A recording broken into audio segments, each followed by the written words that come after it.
So good afternoon, everyone, and welcome to our fourth webinar in this heat pump month. My name is Jarrod Leek, and I'm the CEO for A2EP, the Australian Alliance for Energy Productivity. And I'd like to welcome you to this webinar dedicated to the beverage industry as we look at how heat pumps can be utilised to reduce energy costs and decarbonise.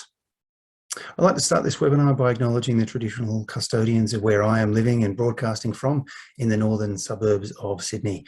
I live in the area of Darramurrugal people, and I'd like to pay my respects to their elders past and present.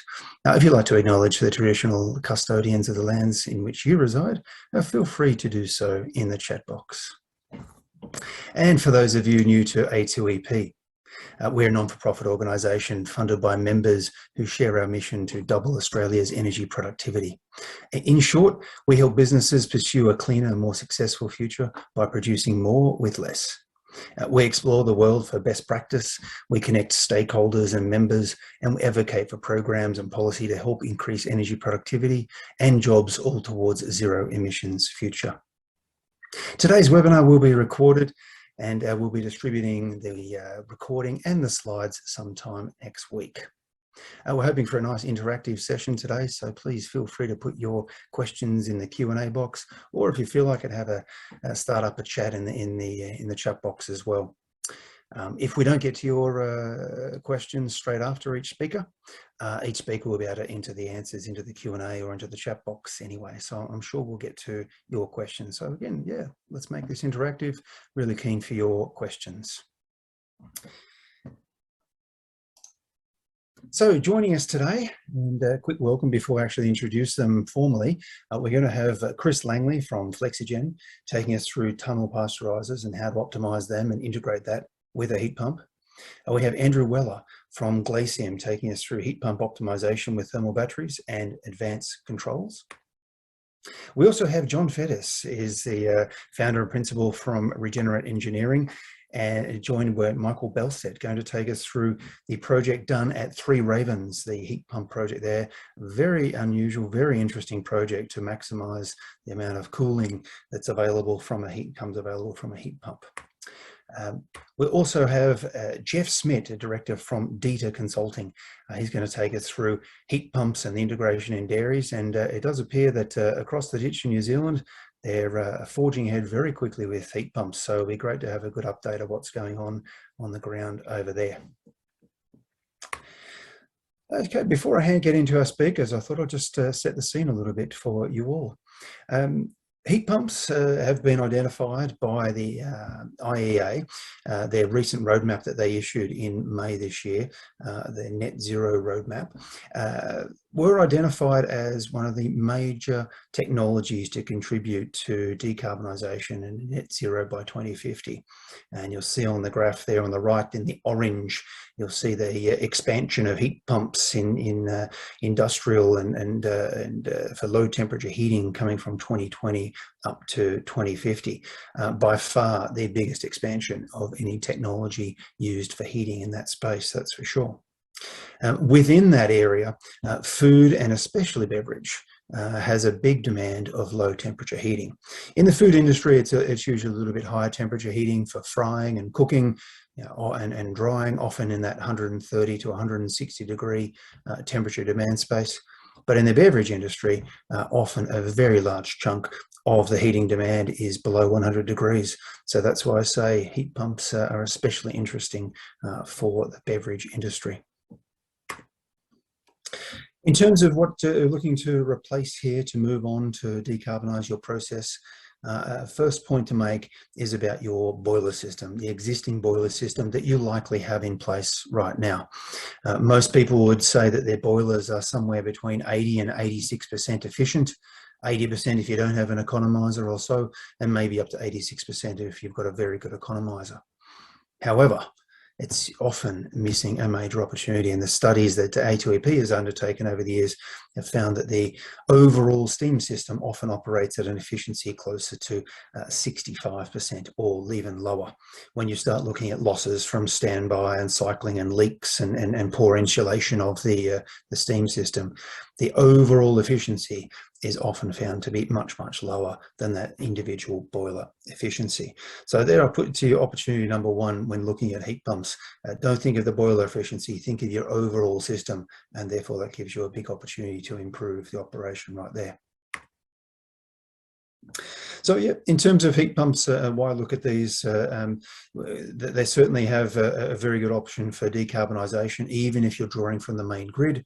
If we look at the forecast from EMO on the emissions intensity from the grid, it's certainly going down and down, and most of their forecasts have been beaten. Even the step change forecast is usually being beaten over the last few years. So a very, very quickly decarbonising electricity grid means that as you move to electrify your process heating, you're also going to decarbonise that process heating as well. It should be noted that a heat pump will have a negative abatement cost. It's not like you're putting money into offsets here when you invest in that heat pump and look at that such a change. You are looking at certainly a positive payback there and a good internal rate of return. Heat pumps aren't the only option though for decarbonising your process heating.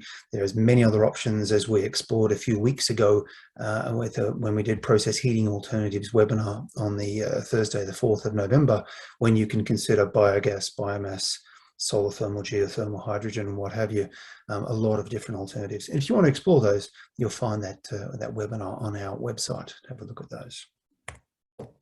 But for today, for those that are a little bit new to heat pumps, I'll just roughly take you through the process of how they work. For those of you who have heard this before, my apologies, bear with me just for the 1 minute. But a heat pump, think of that in terms of a reverse cycle refrigerator.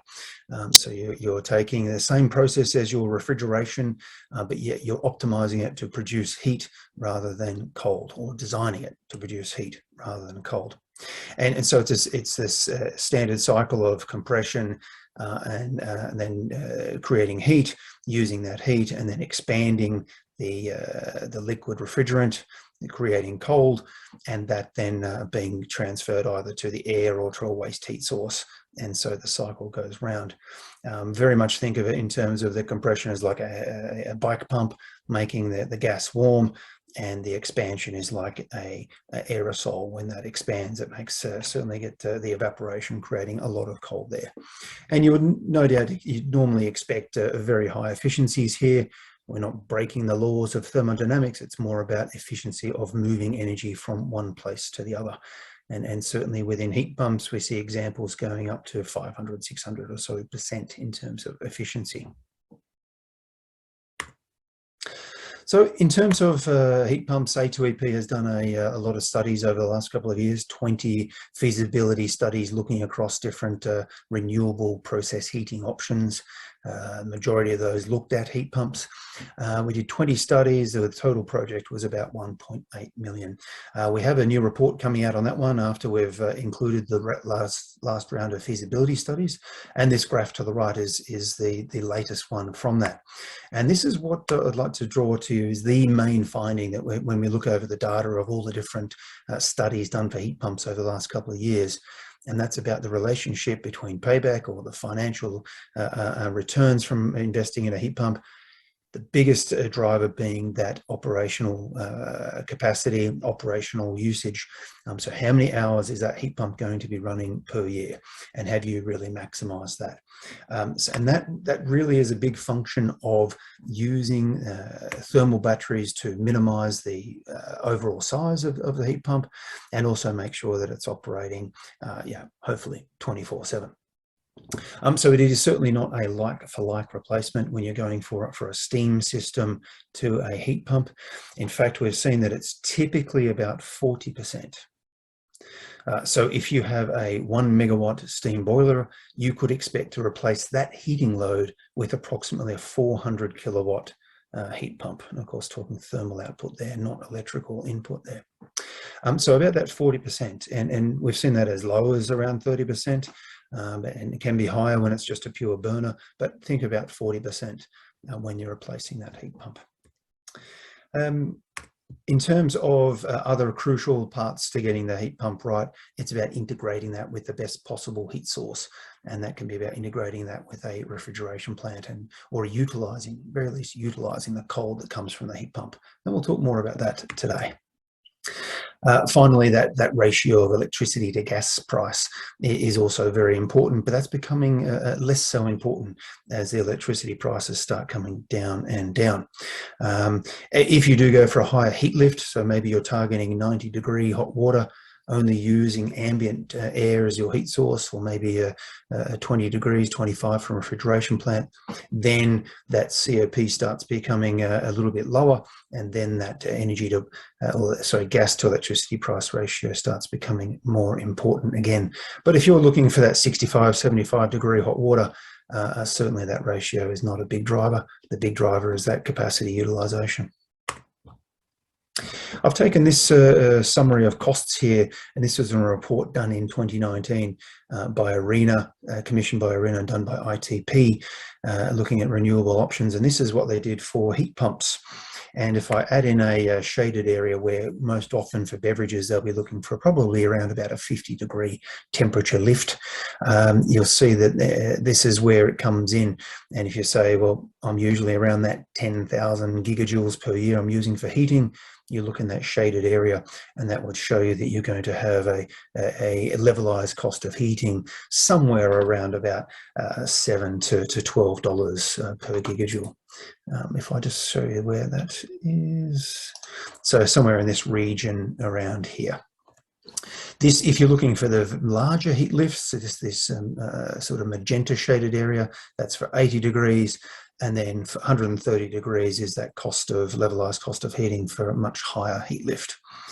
In terms of the studies that A2EP has done, we've found that these are really quite accurate in representing the costs, provided you're looking at about 4,000 hours per year of useful operation for the heat pump. As you get to a higher number of hours, that cost for that heating dollars per gigajoule does come down.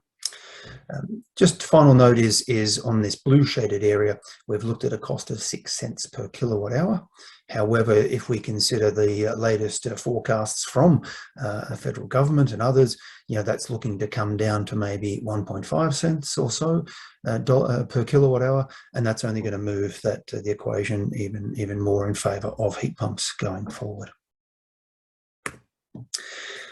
Very good. In terms of looking forward, we're not going to touch on this today with our presenters, but there is the case of steam heat pumps. We saw that just a few weeks ago in a presentation from Gordon Arpagus. He took us through what's the latest in technology for heat pumps. I encourage you to look at our website for that presentation and that recording. That was from the 10th. And certainly he was saying that steam heat pumps are on their way. Bigger and bigger tests, more and more units are available there. Other part of interest, finally, for the food and beverage industry is the look at the drying of foods. And we had a presentation on this dry F technology showing us that heat pumps are certainly a valid option up to 160 degrees when you might be using that for drying of starch or drying of bricks or drying any other substance there up to 160 degrees, showing very good results and very good COPs when recovering waste heat from the humid air that comes off a dryer as well. So there we go, plenty more happening in that heat pump space. And again, feel free to go through those webinars that we have online. So hopefully that gives you a really quick overview of what's happening in the heat pump space. But now let's get beverage specific. I'd like to welcome Kris Langley. And Kris, I'll get you to start sharing your screen if you like, as I give you a quick intro. And Kris is going to take us through tunnel pasteurizers, such a common piece of equipment in the beverage industry. And Kris has been working with that beverage industry for over 10 years now. And Kris got on the climate bandwagon many years ago and has been working through biodiesel and what have you. And so he's got a great history when it comes to knowing alternate energy options. Kris, we're in safe hands for you to take us through tunnel pasteurizers and heat pumps. Over to you. Great, thanks, Jarrod. Appreciate the introduction. So I'm presenting from the Hornsby Shire today, and that's the traditional homelands of the Guringai and Darug peoples, and I'd like to pay my respects to the elders past, present and future. Now, it has been a while since I presented at a webinar or conference, and the last one I presented at was in Stuttgart, so I apologise if I'm a little rusty, but I will get right into it. So Flexigen, we're about delivering innovative energy projects, and my speciality has evolved over the years to be in food and beverage, and particularly in delivering industrial utilities to new production lines, new processing lines, and making that all work on 24/7 production facilities, both at the ground up level and from the capital planning stage. So we've got a lot to get through today, so I'm not going to go through each of these points, but let's get into it. So tunnel pasteurizers and warmers. We pasteurize food and beverage products to kill pathogens in the product, and that enables greater product stability and greater shelf life without addition of any ingredients or any chemicals. So essentially, we heat it up, we hold it there for a period of time, and then we cool it down again. And it's a lot more complicated than that, obviously. We control the temperature very precisely to avoid disturbing the taste or the texture. And it's not cooking. Your food scientists will get awfully cross if you say that pasteurizing is cooking, because it is not the same thing. But funnily enough, tunnel pasteurizers and warmers are a tunnel of water sprays, and basically the bottles and containers, they move through this tunnel, water is sprayed on top, and that affects heat exchange in or out of the containers.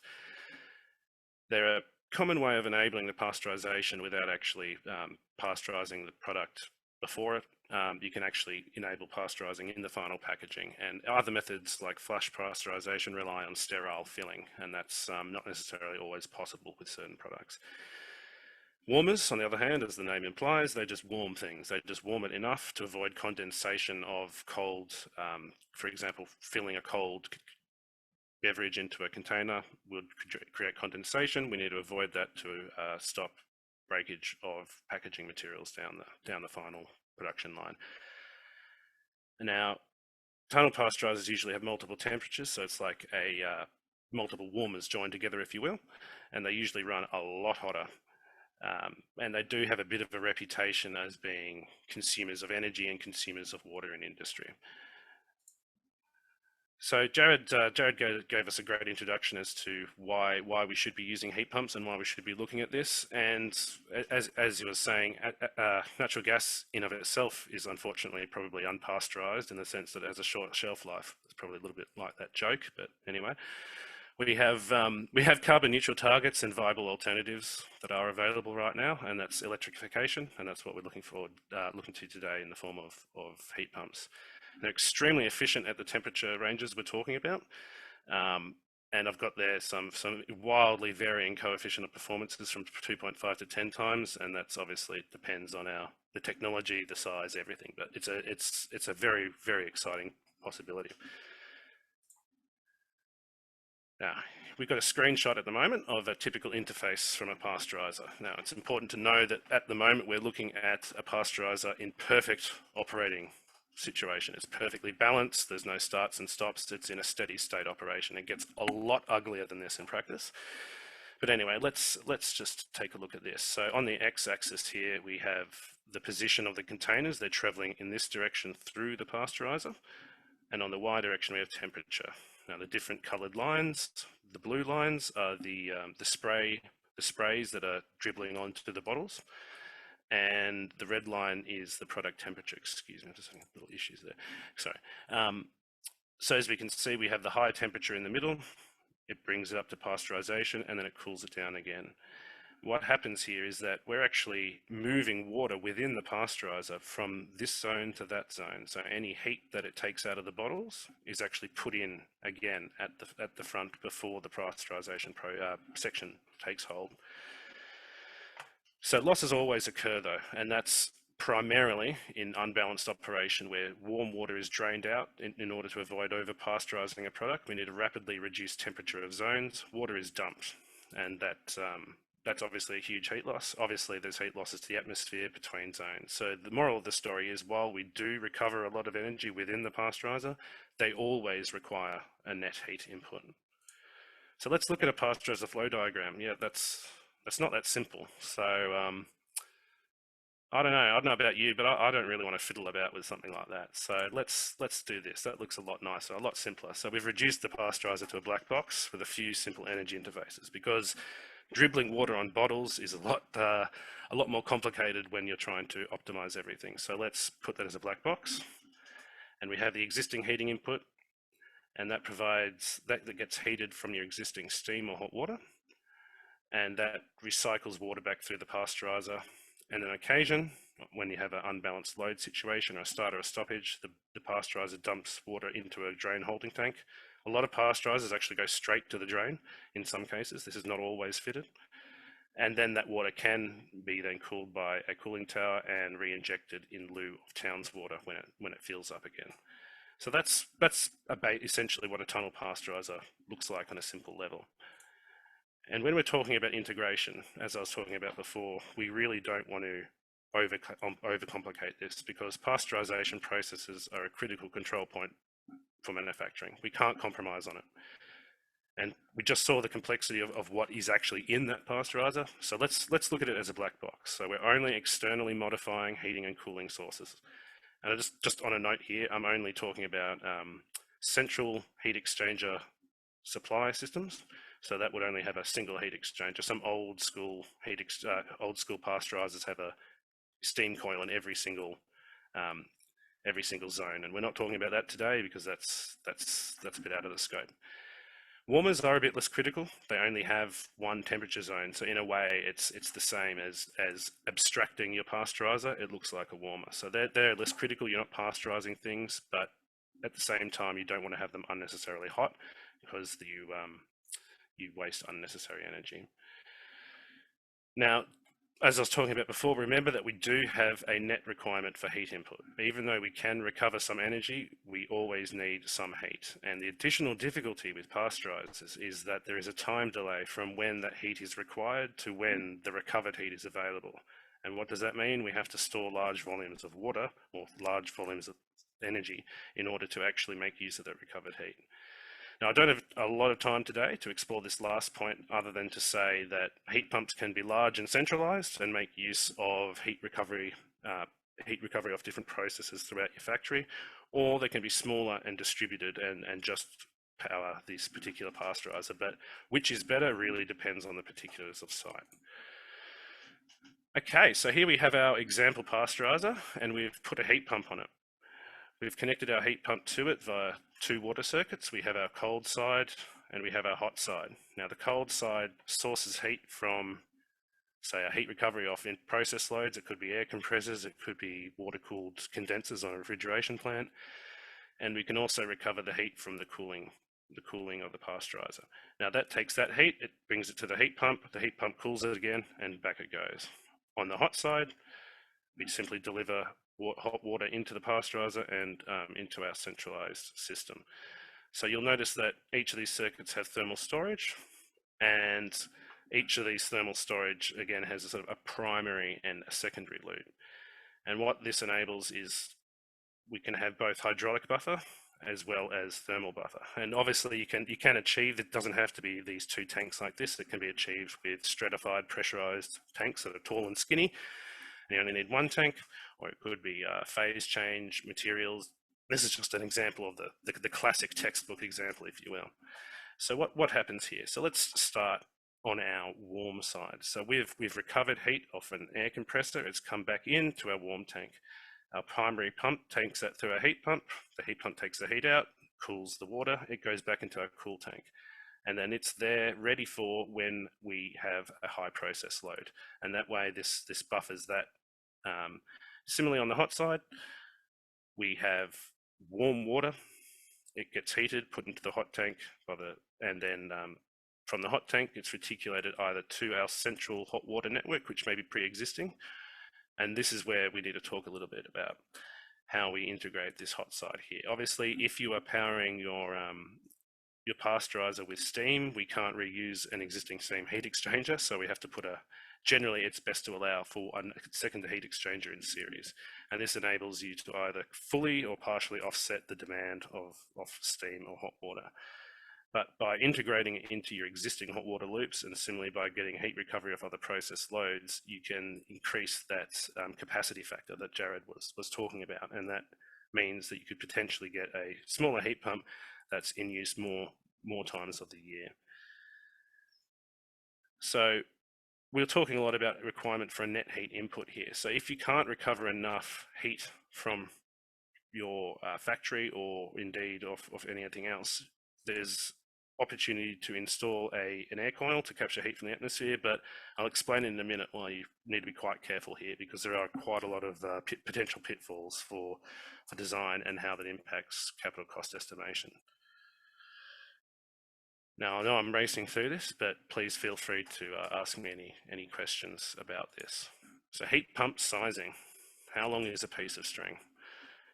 Heat pump sizing is particularly important if we're talking the size of plant that's necessary to satisfy the loads that pasteurizers are involved, that pasteurizers bring about. We're really getting up into the megawatt scale of loads here, so it's quite large. And obviously heat pumps are efficient, they're still powered by electricity, and electrical infrastructure is much more sensitive to demand than gas is in terms of capital and especially operating costs. So it's pretty clear you don't want to buy something that's too big, that's too small that it can't do the job, but at the same time, excessive size is going to inflict fairly bad additional capital costs and also electrical demand penalties, because it's just a larger peak power that it can draw from the grid. Firstly, so what we want to do, we want to get the pasteurizer working as well as we can, and that usually involves getting the OEMs involved. We want to minimize starts and stops. We want to minimize times where we're running unbalanced, and any improvements here offer a double effect. We can reduce the energy and water consumption of the pasteurizer today, and any of these reductions also reduces the cost of a future heat pump project, because it doesn't need to supply such a large load of power and heat. And secondly, we need to meter the pasteurizer in order to understand the actual heating loads and cooling loads, and more importantly, how these change throughout the day. This needs to be examined by someone who has an understanding of this, because average load information isn't terribly useful for heat pump sizing. We really need to know exactly what happens so we can make sure everything is physically sized correctly. And generally, it's an iterative process. There's no single perfect solution. It's a spectrum of solutions, and modeling, particularly time series modeling, can help narrow it down a lot faster here. Particularly if you've got a lot of what-if scenarios. Usually, it's not just a single heat pump. It might be, what if we install a additional production line in the future? What happens if we take one out? What happens if our production volume shifts from something that requires more pasteurization to something that requires less pasteurization? All these complexities can generally be boiled down by a good model. Now, warmers are a lot easier. They generally don't dump a whole lot of water during a production cycle, and they generally don't require the same tight control that a pasteurizer does. So that's good news. And that enables us to potentially recover that cold into existing low temperature water loops, chilled water loops or glycol water loops that may be nearby. However, pasteurizers sometimes run moonlight as can warmers a lot of the time, for example. And if you're running a pasteurizer as a warmer, a warmer uses 6 times less energy than a pasteurizer does, even when they're both running balanced. And that massively changes when we're talking about warming up a pasteurizer. And it's a very difficult capital problem to solve, is what are we sizing for there? It's hard to justify running that as a pasteurizer when it's only running 10% of the year if we have to size a heat pump 6 times bigger for that, for example. Now, I'd just like to wrap up on some practical considerations. I'm aware that I'm racing through something that I could probably spend a series of 2-hour lectures on. But ambient air, as I mentioned before, it can be a source of heat. But air coils, they have a lot of potential design complications, which the details of which are often overlooked when we're looking at capital estimation for projects. And obviously that means that ambient air fluctuates in temperature. We have the seasons, and this directly affects the performance of heat pumps if they're sourcing their heat from the air. And it just means that heat pumps need to be sized for the worst case condition, which is winter. And that can be quite a large difference in terms of what its capacity needs to be at winter compared to summer. And that has massive effects also depending on your production schedules throughout the year. Now, moisture from the air will condense on the coil, and this does need to be defrosted, and that basically takes the coil out of action for that time. And subsequently, we need larger thermal storages, larger coils to compensate. But the biggest pitfall, I believe, is pumping losses. Simply moving water throughout a pasteurizer can consume around 100 kilowatts of pumping energy at any one time. So it's important to take the entire balance of energy, both in pumping of your heat exchange fluids as well as the shaft power of the compressor. Because as our approach temperatures become even narrower, our pressure drops through heat exchangers and so forth get larger, and we need to make sure we have a holistic picture. And I think that leaves me out of time, so I'm going to wrap up there and open it to any questions. Kris, many thanks for that. A really nice summary. You've obviously been living tunnel pasteurizers for a while, so thanks for sharing. Much appreciated. If there's any questions out there, feel free to type them into the Q&A or into the chat box, and we'll pick those up and get those to Kris. Kris, if I may kick off a bit there, you mentioned one source there of heat recovery there being compressed air. I assume most sites that you're working with are going to have refrigeration plants as well, and you could certainly tap into the waste heat from the refrigeration plant. Is there a preference for either one, or which one seems to balance better with the tunnel pasteurizer? Any thoughts on that? Yeah, definitely. So depending on your process, refrigeration, for example, at a soft drink factory is more or less proportional to your production going through at any one time. You're essentially cooling the product flow into the filler as you're filling it. And so that can often neatly align with your production intensity, and it also enables a reasonably easy way of getting heat out of there. Air compressors are a good option as well if you don't have enough heat after refrigeration, and it also depends on what's closer as well. But air compressors, as a lot of people know, they use only about 15% of their energy input as useful work output. The rest is heat. So strategically though, I think compressed air is getting used less and less as a fluid power in food and beverage. So I think strategically refrigeration is probably the first choice. Yeah, I tend to agree with, there's certainly some studies we've done looking at alternatives for compressed air, and as more electrification happens with different services that air's providing, we can see that. So yeah, totally agree. Refrigeration sounds like a good way to go to tie that in. And just for those that are interested, I'm not sure our Michael Bellstead talking today will get into heat recovery, but we did do a discussion on that last week and talking about heat recovery from refrigeration plants. Michael, maybe you'd like to comment on that one while we're here there. Generally, that's a missed opportunity, and wherever you have refrigeration, I guess the first step you want to do is recover what heat you can, and then the next step is top it up with a heat pump. So I guess that's the core message that I had last week. Yeah. And you were looking from the oil compressor, the oil cooler, sorry, from the refrigeration plant, if I recall correctly, 65 degree or so hot water generated from that one. Well, both the oil cooler and the de-superheater. So you on a screw compressor, you'd get it from both. Depends whether you're trying to, absolutely maximize the amount of hot water, in which case you would take it from the de-superheater and from the oil. So it depends what you're trying to achieve. Yeah. Good one. Very good. Any questions out there in the audience? Again, feel free to type those in. And even if as we move on to the next presentation, type away, and Kris will be able to pick up that question and get back to you. With that then, let's move on to our next presentation. I'd like to welcome Andrew Weller from Glacium Cooling Technologies. Glacium is absolutely at the forefront of CO2 heat pumps in Australia, and dare I say, the world. Great to have Glacium back, and Andrew, there's a business development manager. You're certainly on the forefront of all these new applications happening with that. So Andrew, hand over to you and take us through what's happening with Glacium and the optimization and control systems for the systems you guys are doing. Thanks for your kind words, Jarrod, and nice to have that introduction. And the guys who've been talking here are talking our language, you could say. And Glacium to begin with those opportunities that take advantage of combined heating and cooling. So perhaps that's a good point to begin with.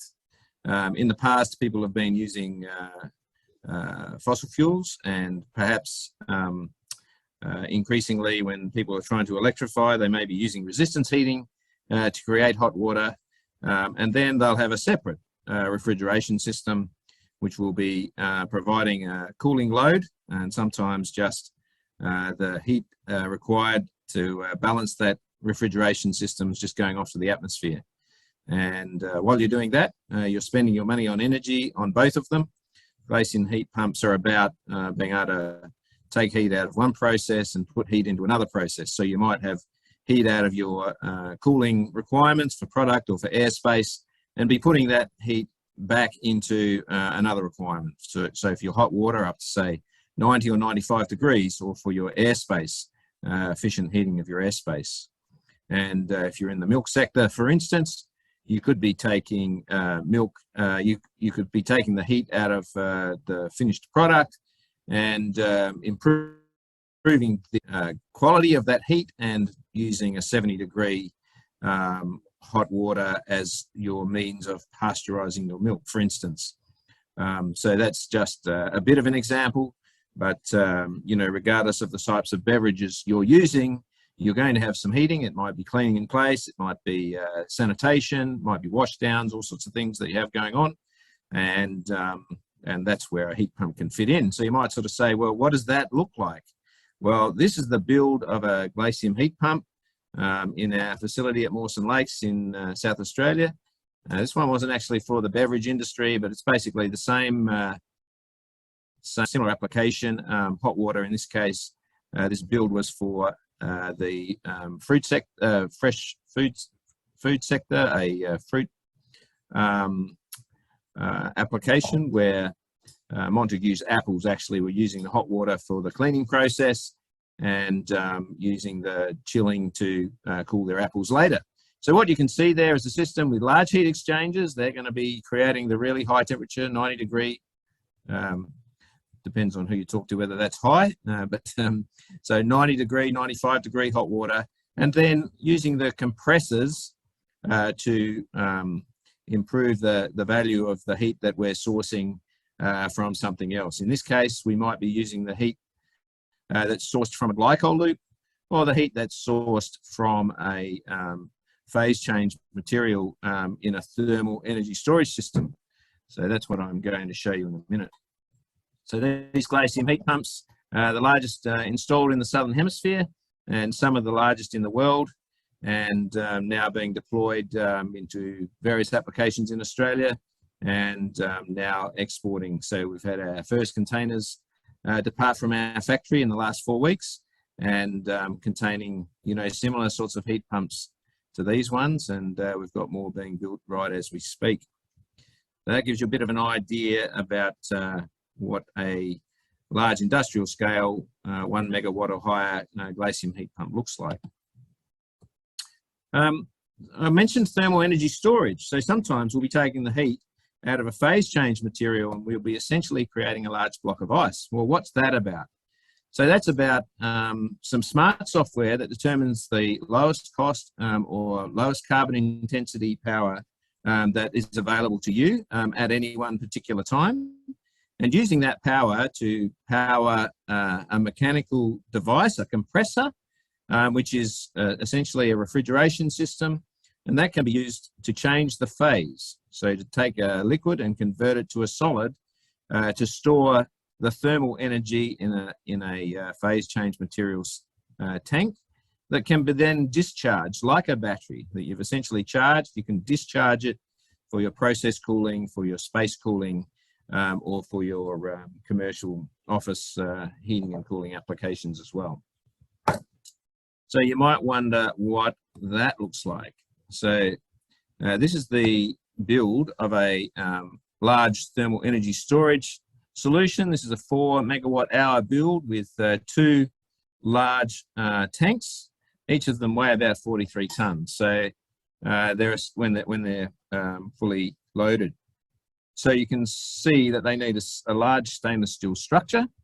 And then once that structure is created and fully welded up, then a manifold is put inside of that, and about 14 kilometres of HDPE piping, which is used for the secondary refrigerant that charges and discharges the thermal energy storage tanks.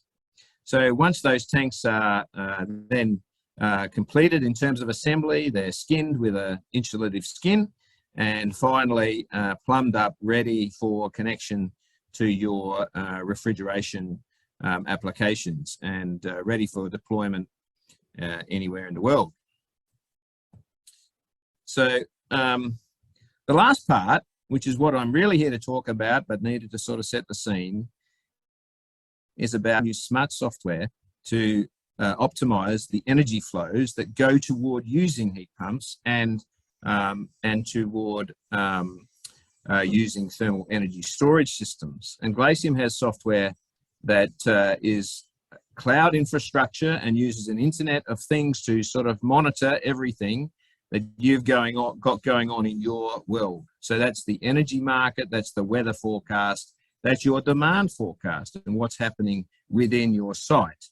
And it creates a digital twin, which enables you to connect together the thermal and the electrical demands that you have across your platform, and to be able to see how to optimize your use of it.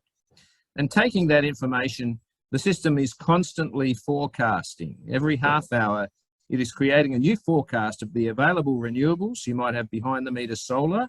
It knows what your energy costs will be from the market. It is anticipating market events, and it is understanding your demand. And it is putting that together to create an optimization that's about reducing your carbon footprint, maximizing your use of renewables. But importantly, it can also help you shave your peak demand. So Kris was talking before, he mentioned the electrical demands of these systems are something to bear in mind.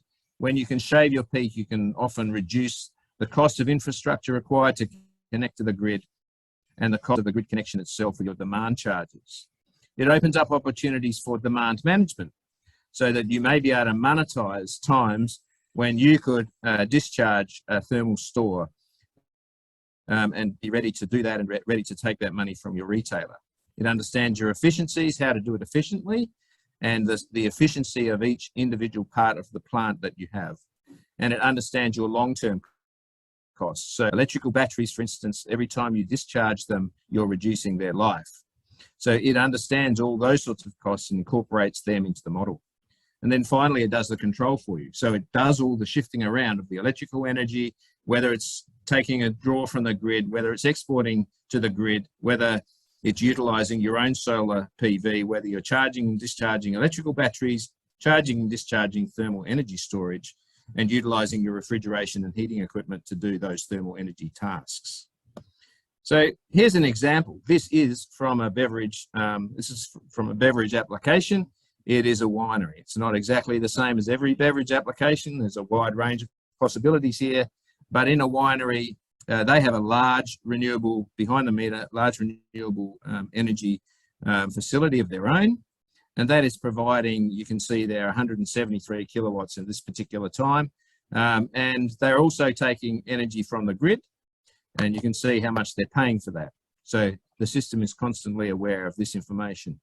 It's then using that to power other electrical loads, as well as the refrigeration work that needs to be done to convert that electrical power to thermal energy. You can see the efficiency of that is a COP of 4, and then that is used to create 490 kilowatts of cooling, and that cooling is being used for the actual demand of the application, as well as charging. So at this particular time, we can see, you know, it's about 2/3 charged, and you can see it's charged about 1200 kilowatts, so kilowatt hours. So that's there at -3 degrees, ready for discharging for your future demand. All the time, the system is creating this schedule. So it's a cloud-based application, and every half an hour, it's submitting a new schedule to the systems that control, the SCADA systems that control your thermal energy plant. And you can see in this schedule here, that the system is proposing to discharge at a time when there is a peak demand here in the early hours. And there's another opportunity here where it's decided to charge, where there's a small negative price event.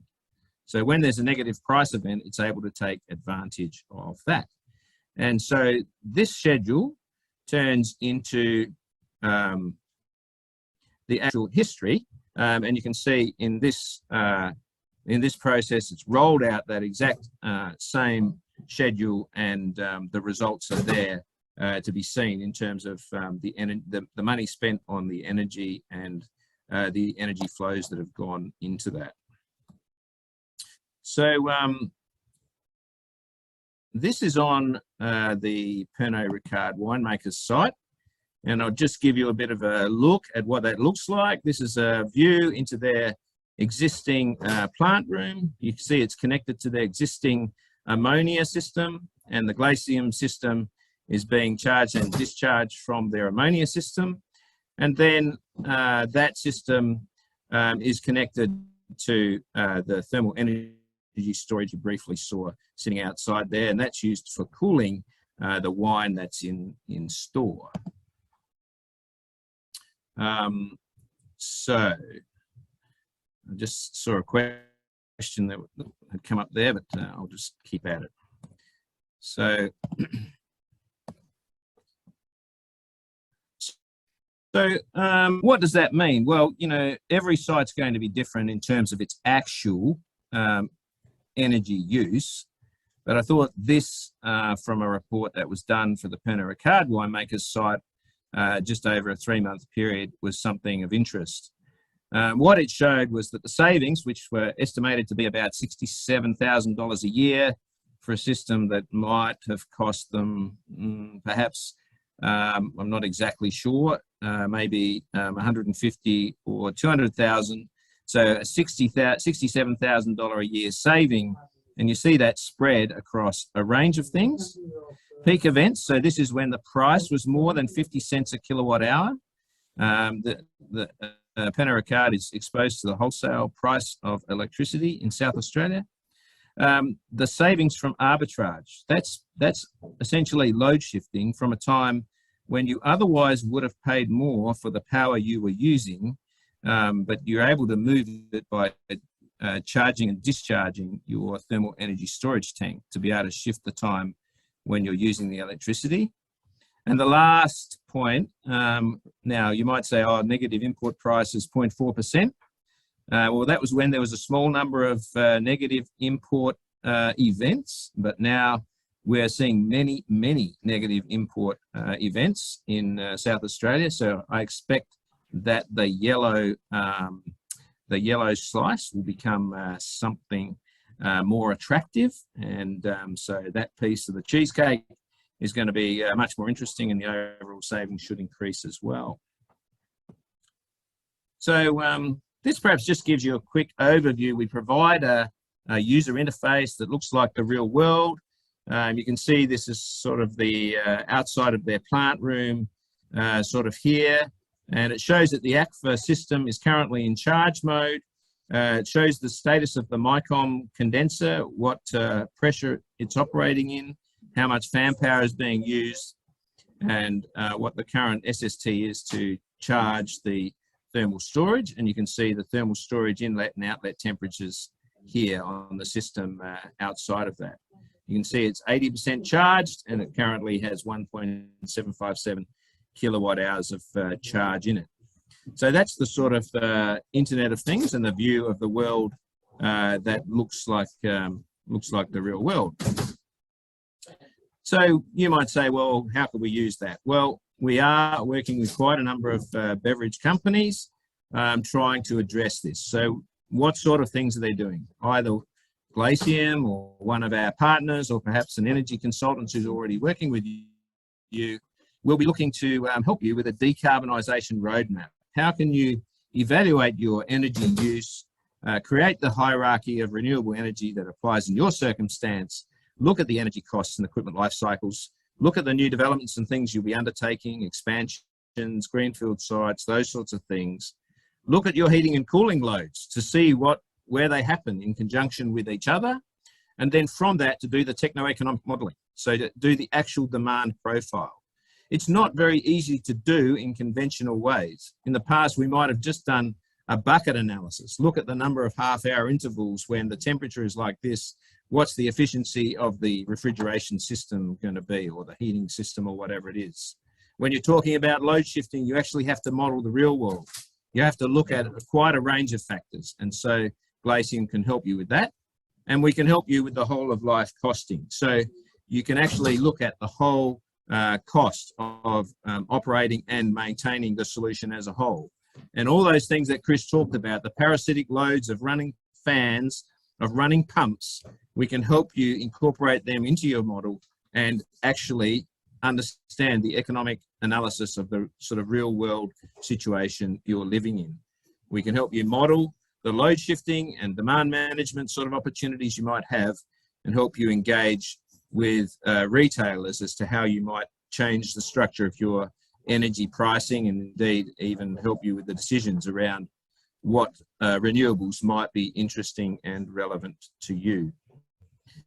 So what are the sorts of key opportunities? Well, there's a lot of electrification of heat opportunities that can drive your use of heat pumps, thermal energy storage, and our smart software. You know, people who are looking to maximise their use of renewables, they're looking to transition from gas to electric. They want to be able to compare it to ammonia heat pumps. CO2 usually has a lower capital cost, higher efficiency, reduced operations and maintenance cost.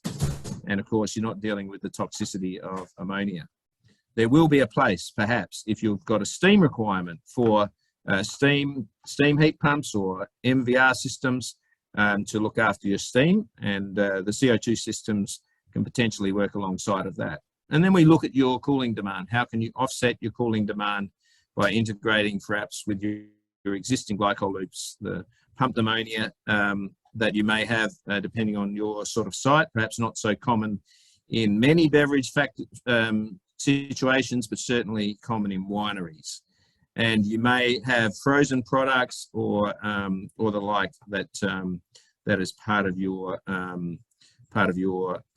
business. So we'll help you put all of that together, and then, you know, a phase change material TES and for hot water, being able to put together strategies that can help the sorts of things that Kris was talking about, to create a stratified, sensible heat storage that enables you to maximize the available heat that you want for your peak demands, perhaps where you're starting up processes, running high temperature cleaning in place just occasionally, so that you can size the heat pump at a more modest level and provide the high demand from a large hot water store. So they're the sorts of approaches we take, and we'd welcome any questions you have, either now or later. When you get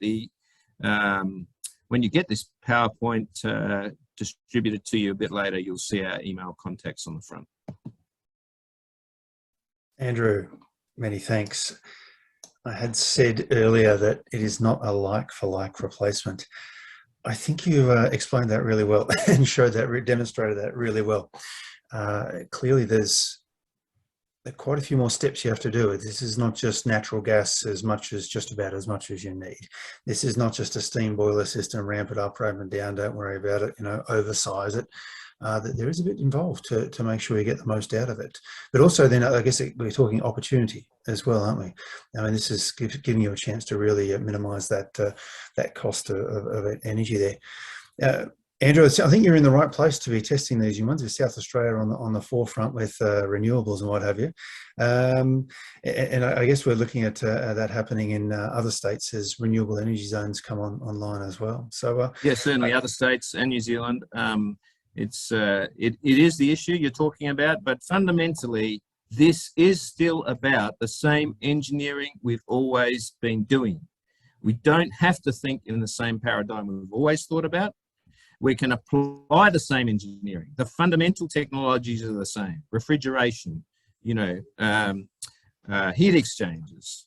These are just well understood technologies, and we can apply them together with your existing technology base to be able to create the outcomes that you need. The world won't look exactly the same, but you will be saving money. You will have a lower carbon intensity, if not a serious roadmap to help you get to zero carbon. Spot on, Andrew. Just one other clarification there, though. At the beginning of your presentation, you mentioned 70 degrees for pasteurization, but quite often that's needing a higher temperature. The CO2 heat pump, no problems getting to the higher temperatures there, providing 80 degree, 90 degree hot water to do high temperature. So you can give you hot water up to about 95 degrees. Yep. Yeah, but it can't give you steam. So it's transcritical fluid, so it's not condensing, and it's not amenable to steam production. But we can integrate it into other solutions, and frequently people's steam demands can go down a lot, and this is about the hierarchy of renewable energy and how you can create a roadmap that minimises your use of energy. Yeah. Good. So to be clear, 70 degrees, not the limitation. You can certainly go higher. Thank you. That's right. Yeah. Good one. Andrew, many thanks. And there'll no doubt be a few questions coming through in the chat, and I'll let you go after those. And just before we move on to our next speakers, I see there was a couple of questions there that Kris has already answered. Thanks, Kris. And that relates to this mixing of, say, the refrigerant and the product. And I think Kris pretty quickly explained that there's certainly an intermediate loop, just like you would have with, say, a glycol loop. So there's definitely that very good segregation of refrigerant and product. So we're not introducing any sort of food risks there. And then we also had a question there regarding about, if you're taking heat from the refrigeration plant, but then you're also putting the cooling into the system as well from the heat pump, do you run out of heat there from the refrigeration plant? I think Kris has got to that one to say, well, it's a matter of look at it like a cascading system there, so that it's not going to just run out of heat, that's for sure, and the waste heat. Good one. Thanks for answering those, Kris. And yeah, again, throw some questions in there for Andrew, and he'll be able to get to them as well. Very good. I'd now like to introduce our next speakers who are going to take us through one of our favourite things here, all engineers and the like, craft beer. And so I'd like to welcome John Fettes and Michael Bellstead. We're first going to hear from Michael Bellstead, who's the Managing Director for Minus40, one of the premier refrigeration consultants for the country. And Michael now getting forced into being one of the premier consultants for heat pumps as well, as those two things go so hand in hand. It's great for you to be joining us again, Michael. And straight after that, we're going to have John talking as well. And John Fettes is the Director for Regenerate Engineering. And John comes to us with a background in engineering and doing a Masters of Sustainable Energy at RMIT in Melbourne. So, and been working in this space for quite some time. John, I understand your favourite thing is to be standing on the roof telling people why their solar systems are not quite up to scratch as what they expected. But today we're going to be talking about heat pumps for breweries. And so I'll get Michael first of all to kick it off and then hand over to John. Right. Thank you, everybody. And let's just double technology check. Can you all hear me? Is it all good? All good. Go for it. Thanks, Michael. Excellent. Thank you. So yes, I'll talk about chiller heat pumps today. Now, I use two words in one sentence, so I think I better explain what a chiller heat pump is to start off with. And right, what is a chiller heat pump? So let me just make sure my technology is working, which it doesn't want to do. There we go.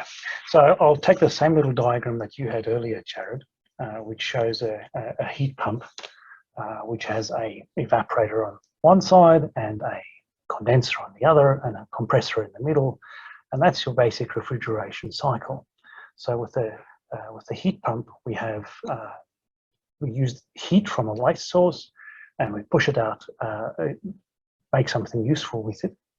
With the chiller heat pump, we do the two together. So a chiller uses the heat inside for useful cooling, throws out the heat as wasteful heat in a sense. The heat pump uses the waste heat and puts out useful heating, whereas the chiller heat pump does something useful at either end.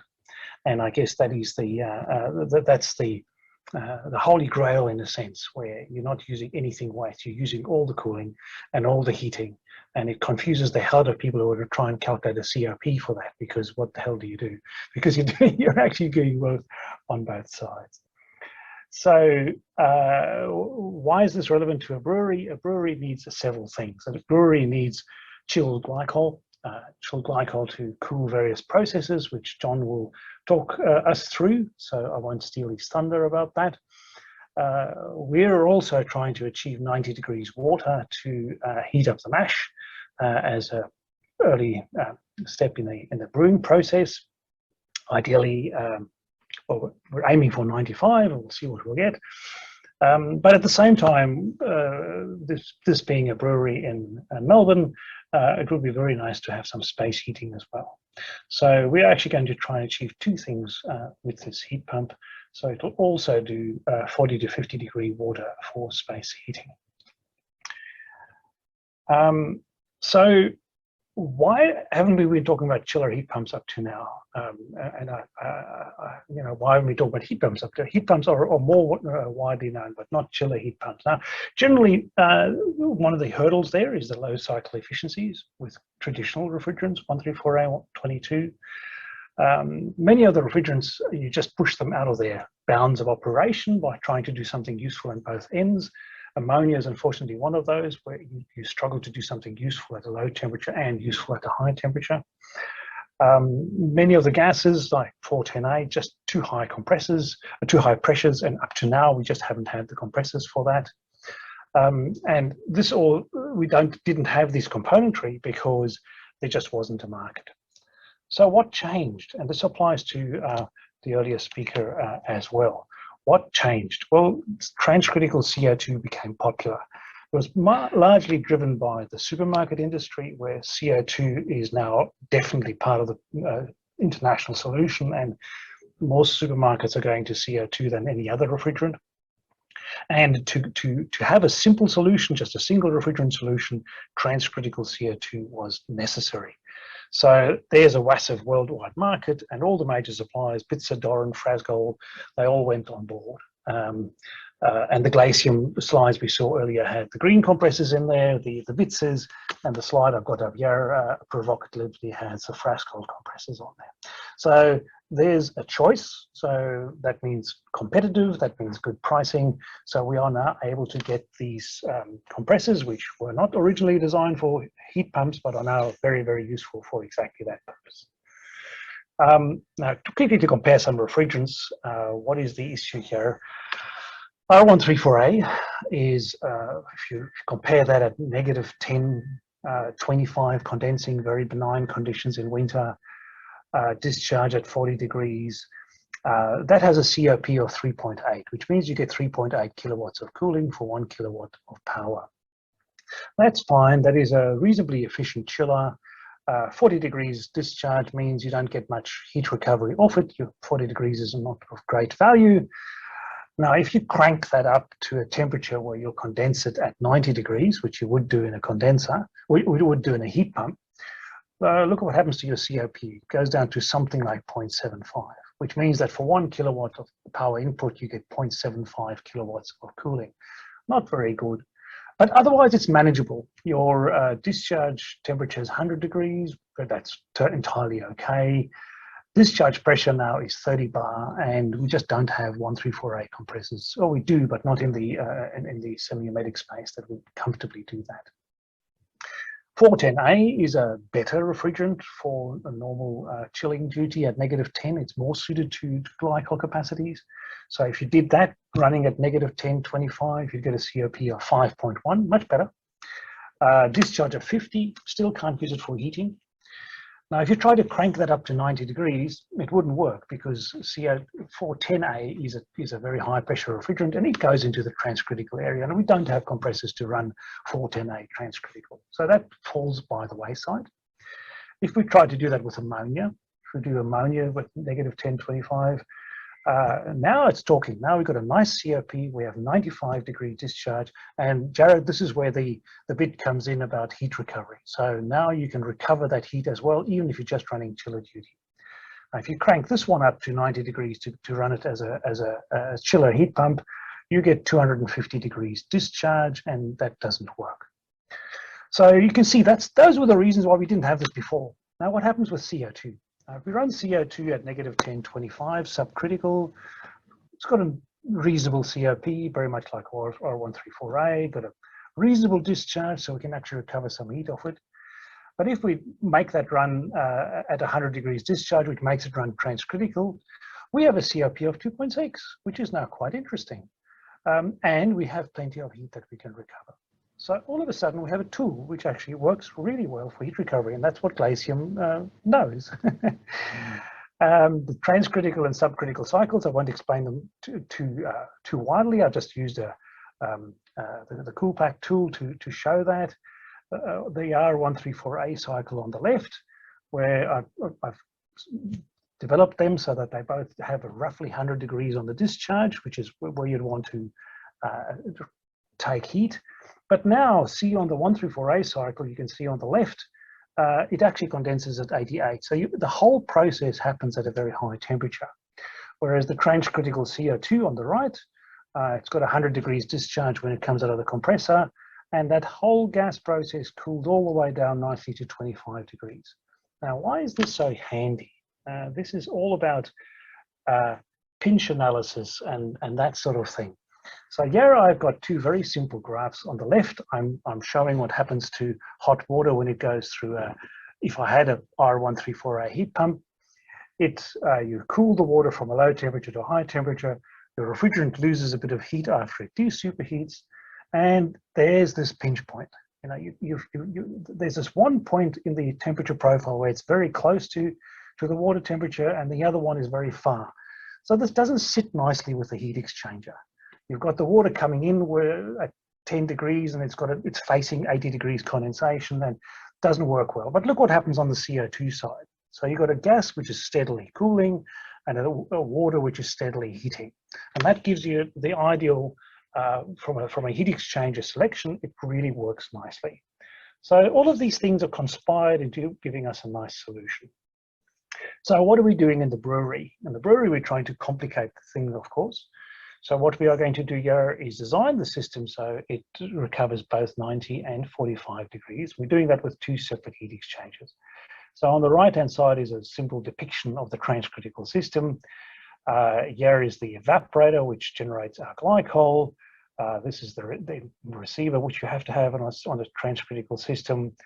The discharge first goes through a first stage heating, which on the left you can see does the bit of cooling on the left-hand side of the process. So when the gas comes in, and then we have a second heat exchanger, which does a bit of cooling where the gas leaves. So in both cases, we can design it so that it matches the temperatures quite nicely.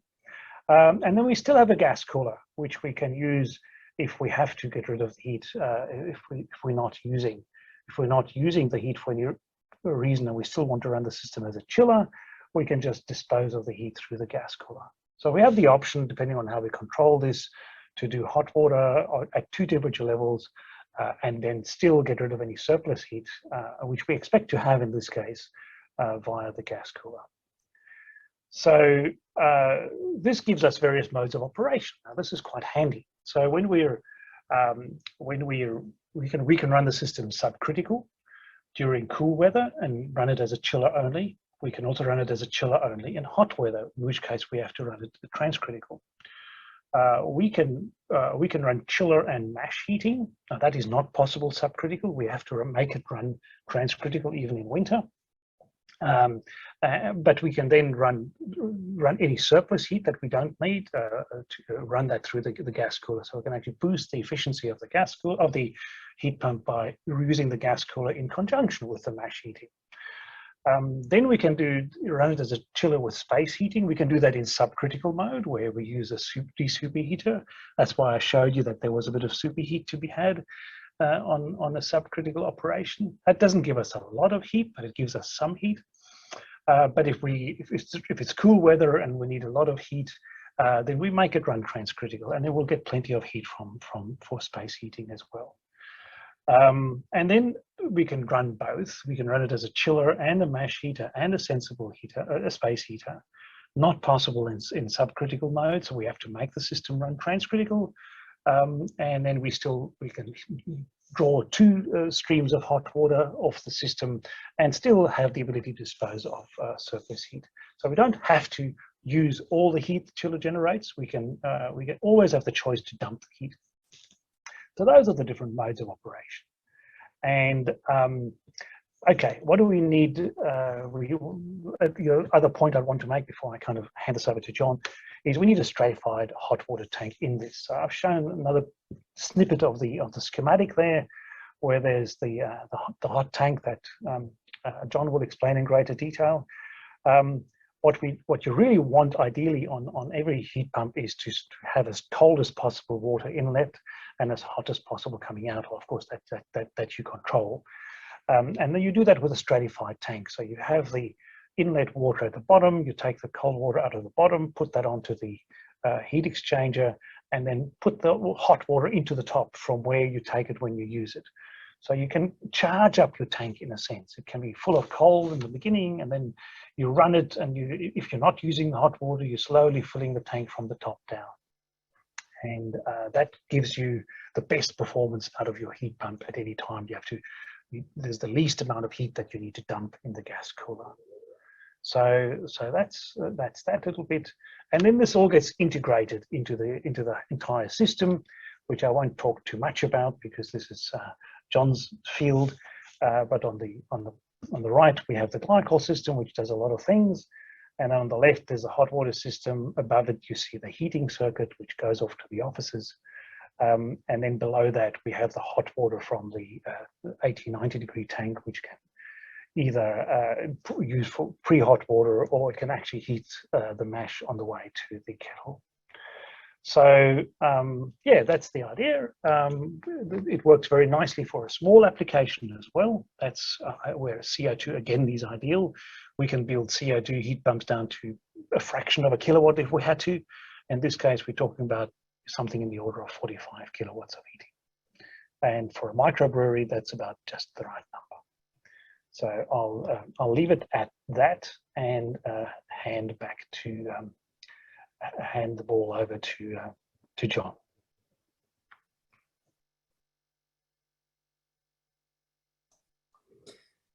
Just unmute there, John. Second, yes, I'll just bring up my screen. Thanks, Michael, and thanks, Jarrod, as well. I'm just going to move your head away. You're in the way. Move my head, are you?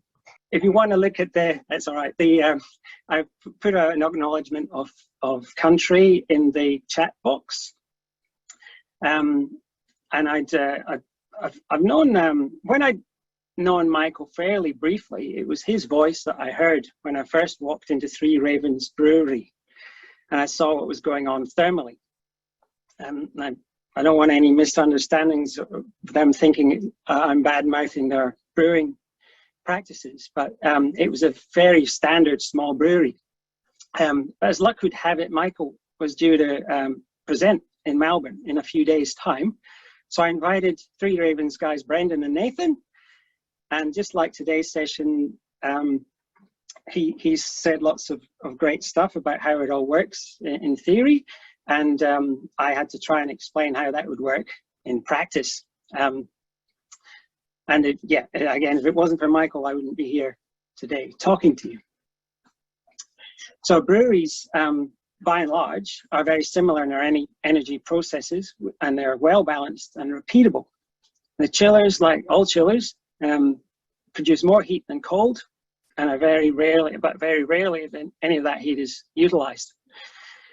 The heating is generally resistive electric or non-condensing gas with lots of inefficient self-standing add-ons like air conditioning and cool room units.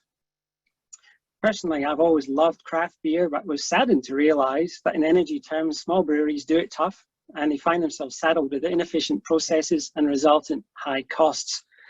So the extra costs you pay for your craft beer are not only for the best ingredients, they also go to pay large overheads. I thought this was most definitely a sector ripe for the attention of energy engineers, and where better to start than the oldest and arguably best craft brewery in Melbourne. So as you've seen Michael's explanation, I'll go over it again, and hopefully that will consolidate some of the thinking going on in your heads. And with respect to the pilot project we're doing at Three Ravens, basically you want to keep the plant running at transcritical operation as long as possible, and utilize both ends of the output. So the fairly ordinary coefficient of performance you see over there on the right are actually they're counted by an infinite heating coefficient of performance when that's happening. So it's actually a really good news story. In a brewery, in this situation, a lot more energy is spent on heating than cooling, since cooling is done with a refrigeration cycle and heating is not. This novel setup absolutely destroys the energy consumption of the operation by virtue of the wonderful characteristics of CO2 as a refrigerant. When we then utilize the mid-temperature thermal stream that must be used up or cooled down so that the CO2 cycle can feasibly continue, it can improve the efficiency yet further. Then when we move to the subcritical mode, it's still okay. The chiller still operates fine. In fact, a lot better than a typical legacy Freon chiller. In fact, here in Melbourne, with our installed cool roof and our coolish climate, we're likely to achieve winter COPs a lot longer than the season lengths would indicate, including morning sunny periods in the summer. Again, as long as loads are relatively low for heating, we can get that heating for absolutely free. And if more heat is required than can be obtained by the subcritical mode, then we just can give it a little boost of transcritical operation. There we go. Just recapping Three Ravens' experience. Back in Q1 2020, we were approved to kick off pre-feasibility study. And at the same time, the brewery was getting positive grant outcomes from applications we put in. At the same time, the brewery took the plunge and installed their cool roof and their solar PV system, which was a cash positive process. The feasibility work was completed in February 2021 after a fair bit of integration with brewery expansion plans, as well as modelling with and without the space heating options. In April, to actually help consolidate the feasibility of the space heating option, we completed a building fabric upgrade required to bring the heating and cooling loads back down for the prospective upgrade.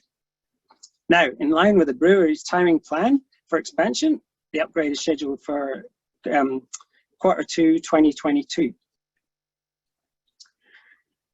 Just quickly, this is our model, and if you're a brewery out there and you want us to do this, essentially we would just plug in new numbers. We'd send you a questionnaire, plug in new numbers into our model, and we'd work out what size the machine was required to run this thing. So I won't delve into all the detailed parts of it at the moment because we don't really have time. But this is the thing which interests me much more. Is how it is really the thermal battery. Essentially, it's the reason we're confident that the setup will work. So as everyone, I think, understands, if you have a chiller on its own connected to a tank, when the tank gets full of glycol or cold water or whatever, the chiller will just stop working. It will cycle off, and then once you've used the water up, it will cycle back on again, and everyone's happy. But unfortunately, if you're expecting the heating output to continue in this case, you'll be sorry, because it will also stop. So if you want to keep heating happening, you need to keep cooling happening. this is where knowing the state of charge, just like an electrical battery, becomes important, as making the battery big enough for the, as is making the battery big enough for the job. In the opposite situation, when the hot tank gets full, you'll see and the return water gets warmer, the gas cooler will just start to work extremely hard, and the process will become wasteful, if not stalled, depending on how well it's been configured. But the PLC can simply send a command to the chiller, because it knows what the state of charge is. You'll see that the temperature things here allow a mirrored, the temperature gauges here allow this state of charge to be mirrored in the PLC. Okay. Yeah. So it's okay. Sorry, I'm losing track, but yeah, when the stratified tank is full of hot water, and the heat pump switches from transcritical back to subcritical mode, it's okay, because there's a whole tank of piping hot water to use, and according to what's in the pipeline in your production process, it can be turned back on at a moment's notice. Now, I just have to unclick my laser pointer. There we go. All right, so the cold storage is the absolute key to this. You can make as much cold storage as you like by putting on extra tanks or a bigger tank. But where storage is short or is an issue on site, such as with the pilot program, we're putting in some phase change storage. So that's that's a coil in the cold liquor tank, which can help complement the jacket that's already there to rapidly cool down and even build a bit of ice to store a lot more energy. And in the glycol tank, there's again a very similar system to what Andrew was talking about for storing extra energy in a phase change material. In theory, that cold liquor tank could be a 3,000 litre, a 3-ton lump of ice if you left it going long enough, but the control system will make sure that doesn't happen. So yeah, so I just want to touch on storage and glycol tanks, for example, and stratifying tanks. If your chiller is short cycling, turning on and off for not very long time, it may well be due to your glycol mixing rather than the tank not being big enough. And in this case, we've been very careful to redesign the piping going into the glycol tanks and anywhere where there's stratification required, as well as increasing the capacity. Okay, so basically, I guess the whole thrust of what A2EP does and what my company does is the same, that we want to sort of improve energy productivity in a large manner. This is a sort of very basic recipe that you might want to use to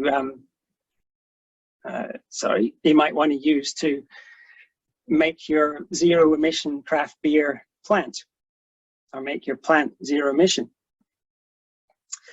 Every brewery is different. You have different roof footprints and many other different factories, but this example strategy is something that you could base most of them on. Stepping through the components, on-site renewable energy isn't limited to the heat pump process. You can also use solar PV, or you could enter a power purchase agreement to purchase solar PV generation from a third party. But then if you use your own system behind the meter, you don't have to pay distribution charges and you won't get curtailed. A renewable heat brewery system can reduce your demand to that which can be sustained by your roof footprint and your own generation. There's also complementary technologies which can be perhaps seen as the missing link to what we're doing with Three Ravens, which is the boil. For Three Ravens, that's well and truly out of the scope. There's no desire to change the beer making process. It's all about the energy, how we get there. But mechanical vapor compression can actually potentially mean you can use a lot less energy doing your boil. Moving on back to this battery here, that's an example of something low cost that's available now, and it's made from recycled Nissan Leaf batteries, and these are filtering through the supply chain. Last but not least, if you have grid electricity, the amounts are so small, the cost imposition of buying real green power, which are not relying on other sort of offsets, which may have credibility issues or not be terribly auditable in real life, those costs are small.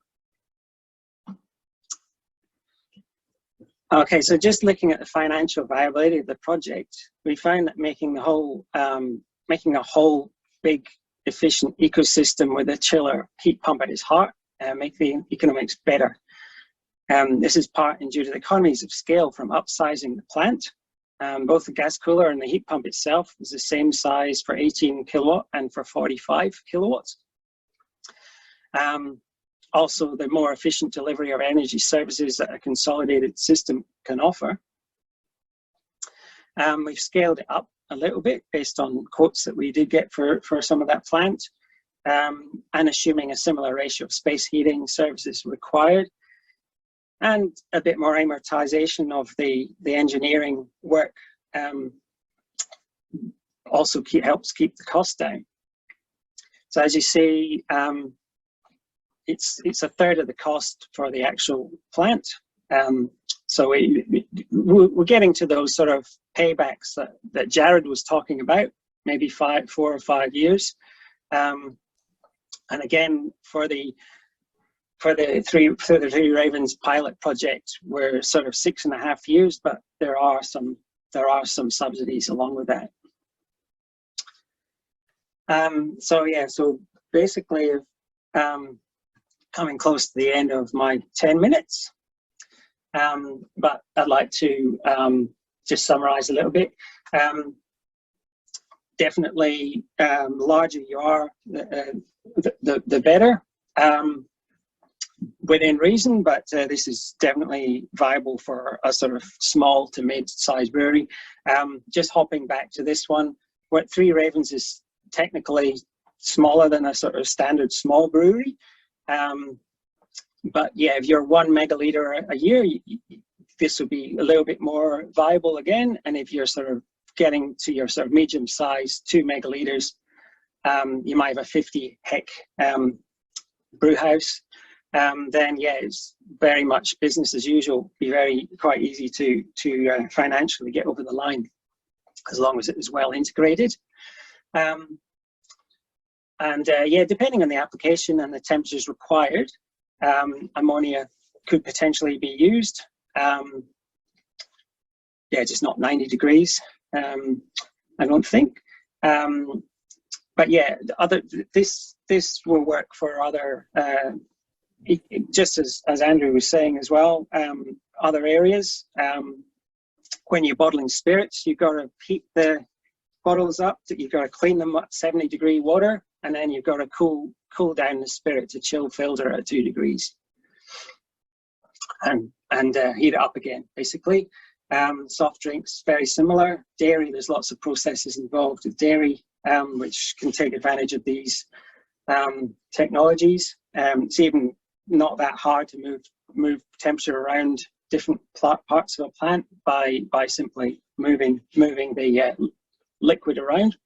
And John, just thinking about some other speakers coming, make sure we have time and that for QA. Any final comments there? If we're just ready to move on to a question there. Yeah, sure.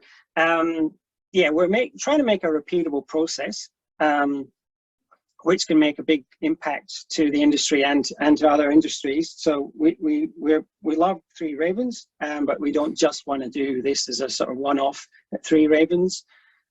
We've got a lot of expertise. It is a best practice team on using best practice processes, right through from the start to implementation and installation and commissioning. We'd like to help more people, and we'd like to document the process more once it's done in the pilot project. Thanks for that, John. And we do have a question straight up for you, and you half answered it already with the paybacks that are quoted there. But in terms of, say, how often that Three Ravens is brewing, or say number of brews per week type thing, have you got some info on that one, and how that may relate to a 24/7 type operation? Yeah. So currently the before the upgrade, they're basically about 2 brews a week. So 104 a year, and they're going through this significant upgrade, which is a 2-stage upgrade, which will end up with being 400 brews a year. Essentially 8 a week, but we're making it worth. We can easily do 10 a week. We've made the storage and the plant enough so we can do 10, 3 in a day. We really have a long day and get stuck in. And that will get you towards the 2 megalitre size of production. I saw that you had quoted 2 megalitres and getting down towards the 5 to 4 year type paybacks. Is that the correspond to that 3 brews per day? 650. Yeah, no, the size I quoted for Three Ravens was the final size. Yep. So it's still small. Yeah, even though they're tripling or quadrupling, they're still going to be quite small brewery in the grand scheme of things. Good one. Thanks for that, John. And look, we'll keep moving on. And if there's other questions, we'll have them in the Q&A and get you to type in some answers there. Many thanks for the presentation there, John, and great to see what's happening with that, utilising all of those, all of the different ways that the cold comes from that CO2 heat pump. Thank you. Okay, thank you. We'd like to move on now. So we've done the brewery and touched on winery and generally other soft drinks and what have you with tunnel pasteurizers. Time for dairy. And I'd like to welcome Jeff Smit from DETA Consulting. Jeff is the Director and the General Manager of Strategy and Business Development at DETA Consulting. A very long history working with energy management and reducing carbon emissions. And a very nice photo of Jeff in his green outfit that we're starting to get used to and enjoy. Jeff, are you there? Hey, I sure am. I hope you've got the green outfit. I haven't seen you on the video yet, but hopefully the green outfit's on. And you're going to take us through heat pumps within the dairy industry. Over to you, Jeff. Thank you. Hey, hi guys. I'm just going to try and figure out how to share the right screen here. What do we do? I've been playing on Teams all day, and Teams does things differently than Zoom. Yeah. Share screen down the bottom there. I can see that, but I can show windows. There we go. Hold the phone call up. So yeah, I guess just to kick off, I haven't got the green jacket, so I do apologise for that. But I want to talk. Yes, I'm going to talk about dairy heat pumps, but I also, I guess, in my wider role at A2EP, I want to talk more about some of the stuff that's going on and maybe give you more confidence in heat pumps more generally. And how I want to do that is to talk about. Clearly, I'm not in Australia, I'm in New Zealand, I'm on the right side of the ditch. But what I would like to do is talk to you about some of the cool things that are happening over here in the heat pump space to give you confidence that maybe your application is the right application as well. And I guess I will talk about dairy. And just to clarify, I won't be going into the level of detail we've seen to date, but I will do my best. But look, what I want to talk about really is the activity we're seeing over here, and this is on the back of a program called GIDI, which is a government investment in decarbonising industry. They've invested in 39 projects. They've contributed about $60 million so far in government money. That's of a total of $70 million. There's some more available in another round, but that's going to deliver a lot of carbon savings. And I guess the difference over this side of the ditch at this stage is that carbon is a currency. The carbon price we are paying right now in New Zealand is $65 a tonne, which is substantial compared with what I know the carbon price is in Australia. So it's not as meaningful at this stage. But I guess from a national emissions perspective, that's enough to make a really tangible difference on our national emissions, and give confidence to others in the industries and to that I guess decarb is the way to go. But I guess in a little more detail and related to today, heat pumps are the way to go. So of those projects, there are 12 high temperature heat pump projects. They range from 4 megawatts at a large meat processor, so not quite beverage, but it's generating hot water. So the technologies are pretty similar, down to 750 kilowatts. So they're all quite big. John Fettes, I sent that through and it bounced back. I don't know why. And then I sent it again and it didn't. So I thought that it was. No, I'll mute. There we go. Go for it, Jeff. Oh, good. And so that's, again, for the heat pumps, there's $18 million of funding, and it's about 60 million of total project costs. So it's quite substantial. And I guess what I'm trying to get across here is the scale of the heat pump market is quite mature in New Zealand. We've been doing them since about 2014. But this has really been a shot in the arm to start investing across the country. As you can see there on the left-hand side, there's a range of people who've received the money. I'm sure some of those of you who are familiar with this side of the world will know some of those companies. And it's quite transparent about who's got what, how much they've got, and how much carbon they're going to be saving, which is a big part of it as well. It's really around accountability. I guess the key thing that I want to play on, and this is not as important in Australia right now, but it's becoming important, is that across the life of the heat pump, and that's, I guess, a 20-year project life thereabouts. Andrew, feel free to tell me I'm wrong if it's more than 20 years. But the average carbon price on that investment, from the government's perspective, is less than $13 a tonne. Remember, the carbon price today is $65 a tonne, ramping obviously up more aggressively as time goes on. So it's really cost effective for the government and for industry to invest in that way, taking that long-term view. And like I said at the bottom, we haven't got any beverage type businesses who've received heat pumps, aside from a small or a medium-sized milk producer who is doing a heat pump in the North Island. Largely meat and food, and the dairy stuff, I guess, is powder dairy, but I'm going to talk about that as part of my presentation too. But I guess what I wanted to say is, yeah, there's substantial activity happening. The technology that we're rolling out, I mean, we're engaging with Glacium about some opportunities. It's MyCom units. There's lots of stuff which is being applied, and it's the same technology between Australia and New Zealand, but the difference is there's lots of activity happening. I just wanted to share that because I think it's super important. The other piece of the puzzle, and I don't mean to labour on about the bigger picture challenge, but what heat pumps do allow us to do is be more confident in the future fuel demand. And I guess from a bigger picture perspective, we're all talking about individual sites today, which is important for your individual operations. But if you're a grid operator and want to have some idea of what the future is going to look like as people start to electrify or go to burning wood or something else to replace coal or gas or whatever that might look like, then heat pumps offer significant opportunity to reduce the risk of alternative fuels. And so that's the play that we're making from a New Zealand context. All of the boilers that we're, I guess, looking at currently in just one of the islands is about 1.5 gigawatts of connected load. It's quite big, with massive forward investment. I've just got to move my little thing there. Yeah, so the forward investment piece of 120 to 180 million is based on what we think the heat pump market is going to be like in New Zealand for the next 10 years. So the scale is phenomenal. So the other piece of the puzzle, I'd say, if there are people in the room who are end users and want to get on the heat pump wagon, is get in early. One of the constraints we think are going to happen in the next few years is that people like me, people like John, people like Andrew, and Michael as well, are going to be quite constrained and we're not going to be able to necessarily be as reactive to some of those projects because of the quanta of work that needs to happen as we, as a region, start to decarbonise. So just bear that in mind as well. Cool. All right. Just want to paint that picture because the big picture is really super important as we start to think about the smaller picture. And so let's talk about dairy for a minute. So we've heard about some other sectors, and I'm not going to go into the detail per se. I'm not actually able to share specifics around some of the projects we're on, but I want to talk more generally about the opportunities there are for, I guess, fresh milk, the milk treatment piece and sterilisation and pasteurisation, but also the powder plants and what can we do more to utilise heat pumps in those spaces to reduce process heat loads. And the crux of it is there's heaps of areas where we can apply heat pumps.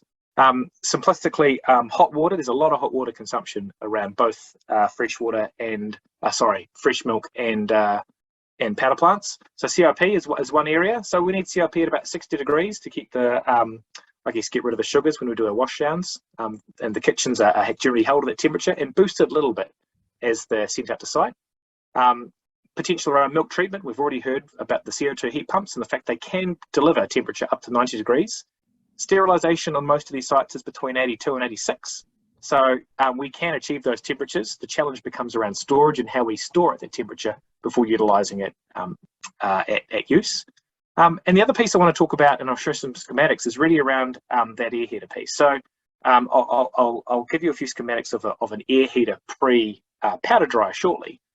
But again, using a heat pump, we can get that temperature up, and it's all about reducing the amount of coal, gas, or alternative fuels that we're using.